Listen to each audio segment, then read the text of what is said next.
This video contains some of the best controller settings in Fortnite. It's a sense I just switched to that allowed me to drop a 20 bomb in a sweaty solo lobby that you'll see later in this video, and it even got me to Unreal rank, so it's incredibly good. So the settings that have allowed me to hit clips like this are right here, and I haven't ran through like all of my settings in a while, so we're just gonna go through everything, starting with the fact that my resolution and my colorblind mode and everything is just performance mode on default, so there's nothing else fancy about that. My audio settings, the only thing that's really changed over here is I have visualized sound effects turned on, which I highly recommend. Then over to the game settings, the only thing that really matters over here, I mean, some of this movement stuff kind of matters, I guess. The combat settings are somewhat important. Preferred item slots, I really like this loadout this chapter. At the very least, I always like having my shotgun in the very first slot. Then down to building, these four are actually really important. We're disabling pre-edits. I don't think pre-edits are good for controller. I think they mess you up more than they help you. And then auto-confirm edits, I do use both. So all I have to do for my edits is I click my edit button, which is a paddle. My select button is my right trigger, and then as soon as I let that go, it just confirms it. So I don't even click another button to confirm. And then same thing for resets. I just click edit, and then I click my right stick in, and it resets. I think at some point I'll learn double edit binds, but for now, I feel like I edit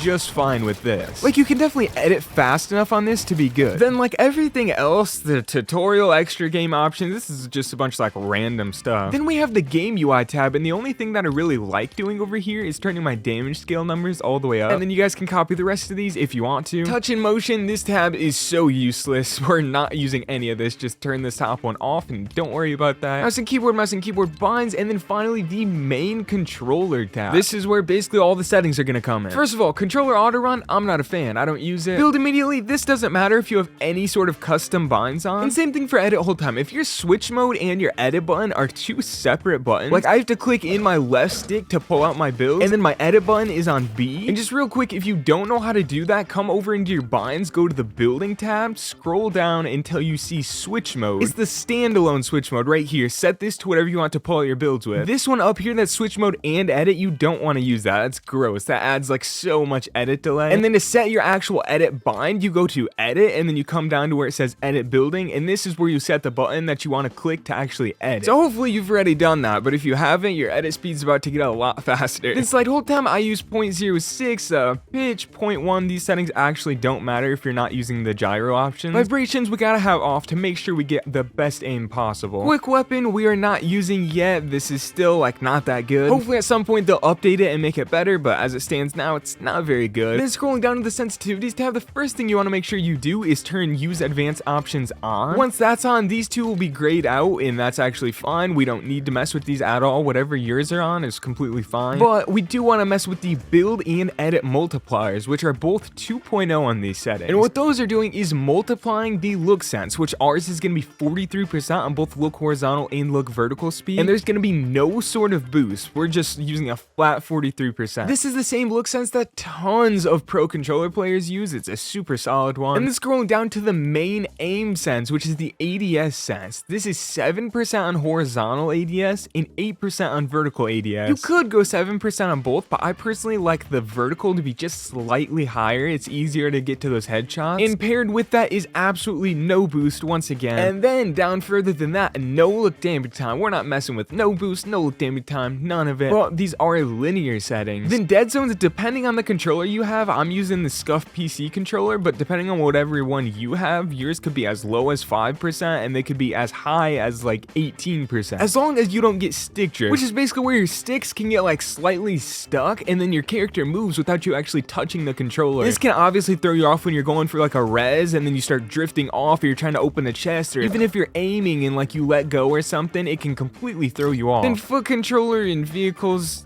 these literally don't matter. And if you want to see how you can win games on these settings, then watch this crazy 20 bomb I just dropped, where I'm gonna explain some of the stuff that I did. So to start the game, I landed this like sort of outskirts of fencing field spot. I've actually never even landed here, but in pub specifically, landing around fencing is so good because it has Nisha Striker AR. And then Peter's pump always rotates in, so by mid game, you can leave with quite a few elims and 2 medallions and 2 mythics. It's actually so OP if you can elim everybody. But as you might expect, a lot of these pub games start off pretty drony. There's a lot of AIs, and it's a lot of just unskillful gameplay to start these games out. And that's when I fully get into fencing and fight my first real player who starts the fight out by dinking me.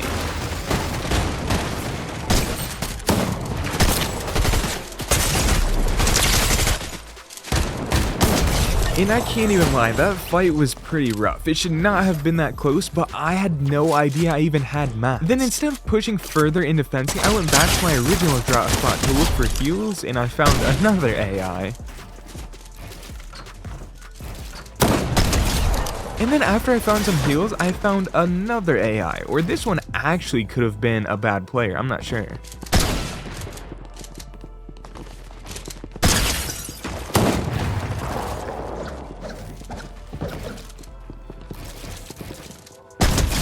So rotating back in towards fencing, I need to go for Nisha's Striker AR in the medallion, so I make my way over here, fight another bot of course. Kind of miss a shot or two, but you know, it doesn't really matter at this point. And this is exactly when I noticed that the medallion was moving away from me pretty quickly, and it's because they were in this car.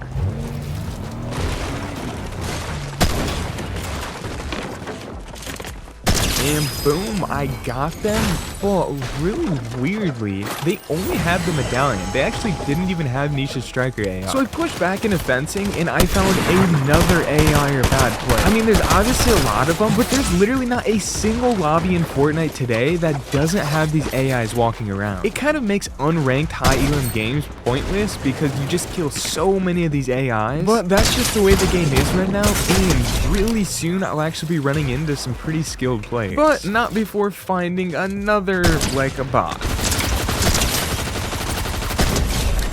So I wanted to get the flow berry effect, so I popped this fizz, grabbed my shockwave so I could shockwave super far to get over here where some actual good players were.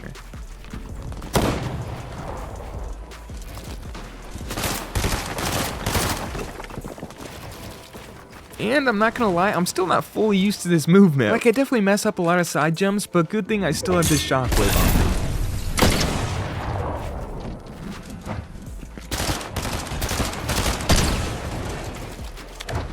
And this guy had Peter's pump, which I wasn't even aware of, but I'll definitely take that. That's a huge upgrade to my loadout. And I knew he was fighting someone else, so I dropped down, and sure enough, this guy edited right out. And that's when our fight started.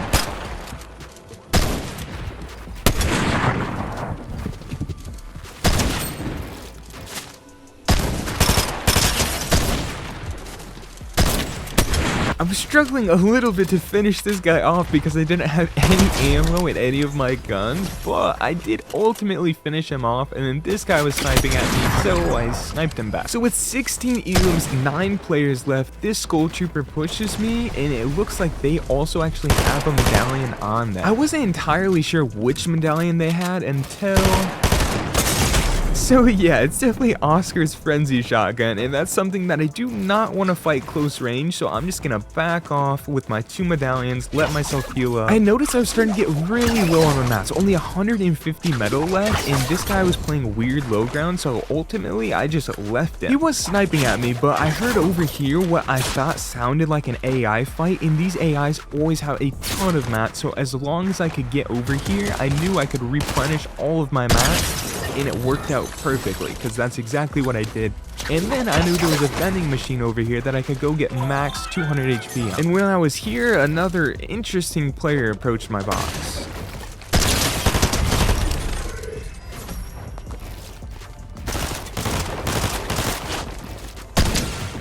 This Skull Trooper was playing like a freak. Look at him just peeking there with his sniper, waiting for me to make a move while I have someone else on me. I wanted to try to get a snipe on him, but I decided it wasn't a good idea to actually peek and potentially get sniped. And that's when the guy that was actually on me decided to push in.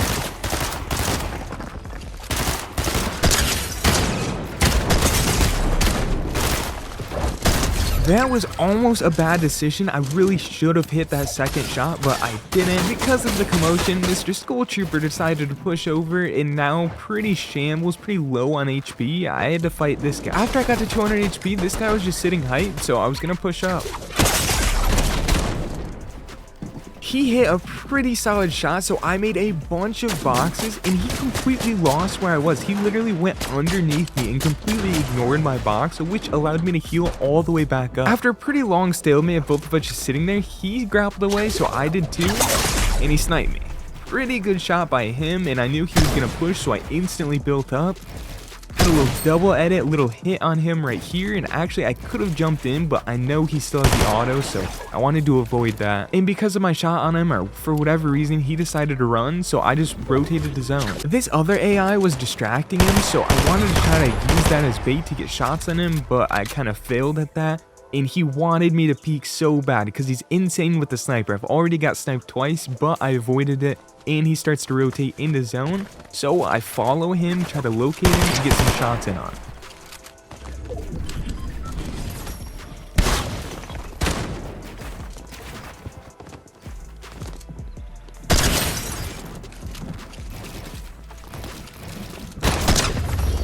And bam, there's the win right there. So definitely make sure to try these settings, subscribe if you enjoyed, check out the sponsor, and thank you so much for watching.